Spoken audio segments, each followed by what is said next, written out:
Hey everyone, welcome back to What the Theory with your man Joel. I'm Joel, and today we're talking about polyamory. Now, the reason I'm talking about polyamory is I have an announcement to make. No, I'm kidding.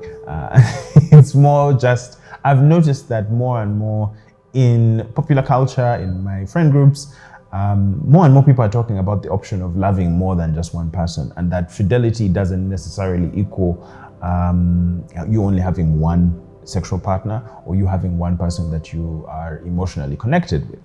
And that brushes up against a lot of the norms, a lot of the ideas that we have about what it means to be romantically linked to someone. So I think I'll talk about it in three different ways. One, the historical path, at least from what I was able to come up with. Two is sort of talking about the clash between monogamy and polygamy and polyamory and the differences along those different forms of life and love. And then lastly, I think I'll probably summarize it by pointing you to the next video, which is going to be me talking and answering some questions that I got from people who follow the page and the channel. So realistically, I think biology has it, I think only about 5% of mammals are monogamous, and monogamous means that they have one relationship at a time, one sexual encounter or one sexual partnership at a time, which is different from the way monogamy for the longest time was spoken about in human times. It's more like you have one official partner, but maybe you fool around on the side, but you have one official partner, and that is the one that you speak about. It's telling that from everything I could find, from Esther Perel to the Sex at Dawn, to a lot of the different articles that sort of by anthropologists and evolutionary biologists point towards there never being a time when there was perfect bond mating, where there was just one man, one woman, and there was no one else involved. There's an interesting book that I found, I'll put it into the description, in which they discuss that human beings, it's a wild theory, that human beings actually used to have sex in groups. Like they would have orgies, and part of the theory is that, they suppose that women are louder on average in sex, and that was meant to be a mating call. So other males would come and watch this guy having sex with the woman, and then the difference in orgasm times would be like a man would come quick, and then another guy comes in, and then there would be competition between the sperm. So after reading that, I started feeling like, first of all, I needed like a shower, because I was like, what the heck is going on? But there are all kinds of theories that, my personal take on that is, when you're reading theory, when you're trying to understand the cause of something, it's very easy to retroactively take something we do now, which is, people like watching gangbangs or things of that nature. They will retroactively say, what is this? What is the biological source for this? And then try and transpose that to the past. So they're taking their modern viewpoint and reading it into the past, which can be quite dangerous, because you're not exactly looking at the facts. You may be looking to connect the facts in a certain pattern that makes sense for what you're seeing now. Either way, it seems that monogamy has really been enforced for maybe like the last 1,000 years. So it also coincides with marriage becoming a political and social force of control. And when I say control, I don't mean it only in the negative sense, but I mean it as a way of regulating our expectations within society. Marriage used to be something that was civil, something that, people, depending on their religion, relationship, or their clan, or whatever practices they have, they would engage in. And different forms emerged. There would be polygamous marriages, in which there would be typically one man and several women. There's some tribes that used to have women with several husbands, all kinds of different cultural combinations. But we see, as Christianity started taking control, particularly within the Roman times, is when the state became involved in how adults would come together. So the state now grants you a license of some sort to say, this is the natural way for people to be. And a lot of the history I was reading is, in part, it was meant to create stability. So you'd imagine if a man had multiple wives, what's happening is that one male is sort of, with a lot of resources, is taking up a bevy of women. And that meant a lot of men were sort of out of the hunt. They didn't have partners that they were going to work for. And that sort of made them restless. They weren't moored in anything. And so those would either commit themselves to crime or they would become problems within the society. So the rationale of the leadership at that time was, we should limit it so that it's one man, one woman, and everyone sort of has an opportunity to get into a family, to have some sort of inheritance. The other thing is, there are also ideas of how the church didn't have marriage as a sacrament until the 13th century and didn't start to enforce it until the 16th century. This idea that you have to be one man, one woman, and you have to commit your body to one person. Now, I think in all of Christendom, you'll find that that's now the norm. But if you read the Bible, there isn't really one place that says you should only have one wife. Particularly if you look at God's interactions with people who are men after his own heart. At no point did he say to David, you know what, you need to relax. At no point did he say to Abraham, well, why do you have this concubine? No, it was more as time moved on in the 16th century when, coincidentally the King James Bible came into play, that the interpretation was that as Christ has loved the church, so you should also love your wife. Interestingly for me, I always wonder that the church is many people. So Jesus has like a bevy of many people, but let me not say too much lest I get into trouble and get struck by lightning. The point is monogamy has a long history of being linked not only to religious festival and practical needs. So for the longest time, you married because it made sense for your family in terms of gaining resources, in terms of you securing wealth, in terms of you having children that are going to be taken care of. But over time, the romantic movement started to come in. Now, in the romantic movement, the appeal was that you don't just get married for practical reasons, you get married because you will intuit and you will love someone. And love became elevated to the point of you should know each other's heart, you should sort of bear each other's burdens, and that it will be making you more and more perfect in this world. Now, if you combine that with the Industrial Revolution, with colonialism in Africa, with the modern mindset, the things that you used to get out of community, now you get from your partner.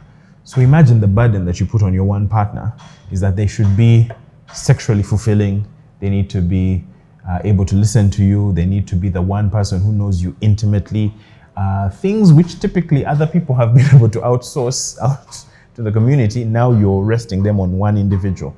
And not only do you require that, you have to maintain a sort of fiction. You have to maintain a sort of an everlasting desire for each other, that my love for you is the same as it has always been from when we were children. And usually when you see the practicalities of it, you see that you have to put in work, you have to keep dating, you have to keep that fire burning. Most studies into how relationships evolve over time is that if you don't become friends after a certain period of time, your relationship is doomed. And to be friends, if you think about the difference between friendship and being in an intimate relationship, there are ways in which you allow levity to each other as friends. And so the polyamorous movement is sort of looking at, why would you want to limit or own someone the same way you don't limit or own your friends? So if your friend has another friend, you're not mad about it, you have a unique relationship. Polyamory, as far as I could see as a movement, it got its name in the 90s. It was more something that came out of internet culture. It's sort of an offshoot of the 60s revolutionary culture, at least in the Western world, in places in Asia and in Latin America and even in Africa. Obviously, we have polygamous roots in so many of our tribes, but the idea then was also not so much, it was more a formal agreement. It was, presupposed on the hierarchy of this man has these properties, and so he gets to determine how many spouses he's going to have. But now when we're in a more egalitarian sort of setup, polyamory looks at how can we be ethically, consensually taking care of each other. Now, the biggest myth, I think, that has been propagated by it is that it's just about sex or it's just about intimacy. Now, it's true, a lot of people get into it because, they either want to swing or they want to have their cake and eat it too. But from a lot of what I could see online, a lot of what I was able to get from talking to people who are in these kinds of relationships, there are people who are also solo polyamory, meaning that they are sexually committed to one person, but they leave themselves open to forming connections with different people, and they would always inform the person that they're with. There are those who have anchor partners. So you have this person that you love and you sort of explore different relationships. There are those in which both partners have different parties that they involve with, and they are non-hierarchical ones. So there are all kinds of combinations around it. The biggest thing that I think I learned from discovering it was the issue of jealousy. So jealousy is a core part of love and our relationships, and that comes from ownership. I am putting a claim on your affection. I'm putting a claim to you. I'm investing myself in you, and I only want you to give me back that love. And the argument against it is, there you're trying to limit someone's autonomy. You're trying to, I guess, consume them only for yourself. You're not looking at their joy for themselves, not giving them the freedom to be an option for you. Successful polyamorous relationships have really centered on dealing with jealousy, on seeing that you could have someone find joy or connection with someone that you don't really have love for or that you don't really connect with, but you see that their joy is coming from that. I think it's probably worth examining. It's a scary thing because it could tear at the fabric of society. But in terms of tearing at the fabric of society, perhaps society isn't giving people what they really want. It's not fulfilling them as they thought it should be. And I guess my takeaway from discussing it is to, take off that judgmental hat for a moment and see what kind of relationships do you want to have? Have you ever thought that, there could be someone that you connect with because you enjoy sports, and that's an emotional connection that you don't think you have to hide from someone else you have a physical connection with? And that if you start from a base of loving each other, from a base of honesty, perhaps you can start building out what that looks like. There is no easy example, because in life we want an easy example that we can follow, but rather it looks like it's a community that's looking at how can we start to create the kinds of loves that we want, start to learn from each other.